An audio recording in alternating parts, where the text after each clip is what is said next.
AP governor Abdul నజీర్కు లేఖ రాశారు శాసనమండలి ప్రతిపక్ష నేత బొత్స సత్యనారాయణ. జేఎన్టీయూ గురజాడ విజయనగరం తొలి స్నాతకోత్సవానికి ఆహ్వానం పంపినందుకు కృతజ్ఞతలు తెలిపారు.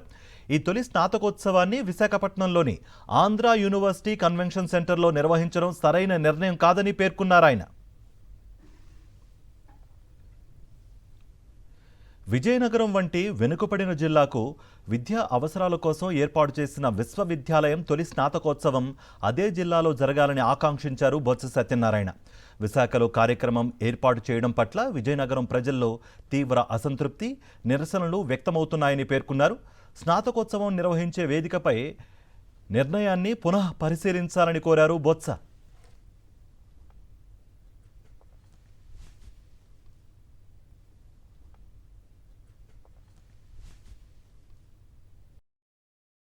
మరిన్ని అప్డేట్స్ కోసం ఛానల్ను సబ్స్క్రైబ్ చేయండి. నోటిఫికేషన్స్ కోసం బెల్ ఐకాన్ పై క్లిక్ చేయండి.